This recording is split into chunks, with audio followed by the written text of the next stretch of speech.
Hey guys, how's it going? Welcome back to the Scout Tactical channel. Tonight the Glock 27. Everybody loves the Glock reviews, and this is a good gun. For concealed carry, it's just about perfect. By the way, I've got shooting footage on this at the range from today on this pistol, so if you want to see that, it's at the end of the review. The review will be pretty short, I promise you. All in all, a great gun. It's a Sub Compact from Glock, which you guys are all familiar with. They make the 9 and the 40 and the 45, though it's a little bit bigger. The 26 is the 9mm, the 27 is the 40 caliber, and that's what this is. It's in the 40 Smith & Wesson, and it is the new Gen 4, so it gets the double spring recoil system under there, and it gets the interchangeable back straps. Now, this gun's on loan from the Sarge. He just got it yesterday, but it does have the interchangeable back strap, and he chose the large, which is fine. I just shot it. You'll see it in the footage. It shoots pretty good, but I will warn you, it is snappy. This thing has some serious recoil, but oddly, it's easier to shoot one-handed. I don't know why. I tried it one-handed, and it was pretty smooth, so just so you know. Now, this isn't a range queen. This is a backup. It's in case something's wrong or you're doing concealed carry or what have you. So this isn't going to be a target gun, a match accuracy gun. It's combat accurate. It's reliable because it's a Glock. I'm not saying it'll never fail, but it has a service history that's ridiculously good, and it's a good choice for concealed carry, so that's why it's all chopped up and small. Of course, if you want a bigger gun, Glock makes them. All in all, spec-wise, you're looking at about 4.16 inches or 4.18 height, 6.5, which is actually 6.49 in length. That's the total length. The barrel itself, you'll see, is pretty short, 3.42 inches.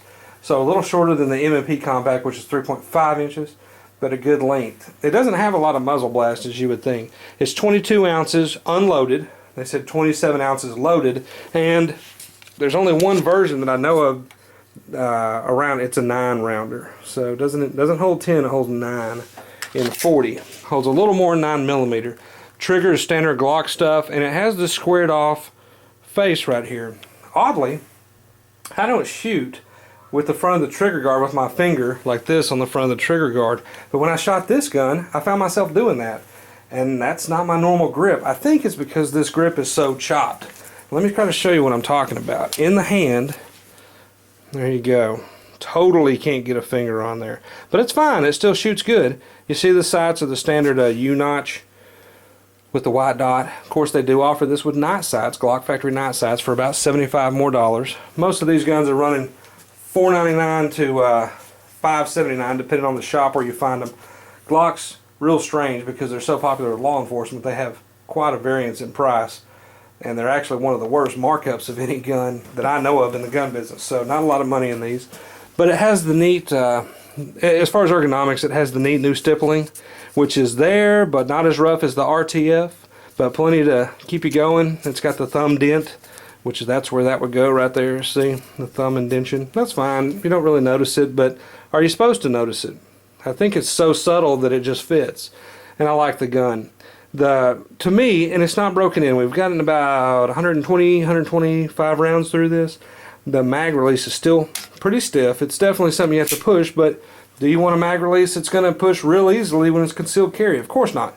You want something that's got a little stiffness, so that the mag doesn't eject. Mag standard Glock fair, although I do like the cutout. Can you see what I'm talking about there? Basically, if the mag was in, you could pull down and try to get a little more purchase on it if the mag was stuck, double feed scenario, something like that. You can see the insides. I just shot it. We haven't cleaned it. Standard Glock stuff. 3.42 inch barrel. Gen 4. So I like this. You see also right there, there's that double spring. That's said to dramatically reduce the recoil. I won't say that it did that on the 27. It was pretty snappy, but on the bigger guns like the huge 34, which I love, the Practical Tactical, and the 22 and the 17 and all those, I do see a little bit of difference when you're shooting those. But I think maybe this little gun's so little and so light that the spring doesn't make that much difference when you're shooting it. All in all, great accuracy from, 20 yards in I was fine with it. I had no trouble whatsoever. The trigger has a nice reset. I think the trigger on the Gen 4 is better than the Gen 3, even though the Gen 3 was fine. But you pull it in, it's nice and crisp. It goes off. You let it reset. It clicks, and you can hear it. You can feel it and hear it. So good to go there.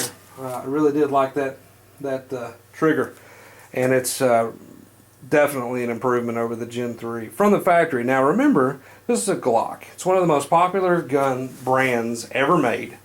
There are thousands and thousands and thousands of them in use worldwide, and as a result it has a ton of aftermarket parts. So Pierce makes the grip extension. A lot of guys put that on and get +1 or +2, and that gives somewhere for your pinky to go. There's different clip draw systems for the side. There's different sights, extended slide release, extended mag release. There's all kinds of stuff you could do on it, but how much do you want to put sticking off of your concealed carry gun? The role of this gun is a backup for law enforcement or a concealed carry piece, and it does quite well. So you see it in my normal hand, right? It's a small gun, so it's not going to be huge, and it's real streamlined for a reason. Thickness, by the way, is 1.18 inches, and that's the thickness across the big part of the slide. 1.18. So a little thicker than a 1911, but it doesn't have the controls sticking off the side like a 1911 would. Again, highly recommended. The Glock 27 is a great gun. Some alternative guns, and I'm going to do a comparison, I think next, Smith & Wesson M&P versus Glock. I like both, but you know I'm a big M&P guy. I think M&P Compact all day. The new XDS, no problem. The XD Compact, no problem. Or the XDM Compact, no problem. Those are all going to be guns that are comparable and in the same ballpark. Another one that's not real popular, but it is a good gun, is the new Steyrs. And those Steyr, I think it's the C40A1 would be the comparable 40 caliber of this.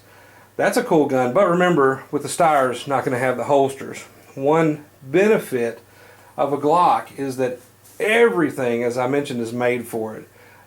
Everybody makes a holster. Everybody makes the sights. Everybody makes the mag pieces. Everybody. So there's a lot. You know, great gun if you want a lot of accessories. I don't think you can go wrong with the Glock, because it's definitely, other than the 1911, the Glock has to be the most accessory-rich market in the handgun world. So stay tuned, because right after this, the shooting footage will be rolled in. As always, I appreciate the views and the subscriptions. Keep them coming. Check us out on the web at scouttactical.com and on Facebook at the Scout Tactical channel. Stay tuned for the shooting. As always, thanks for watching.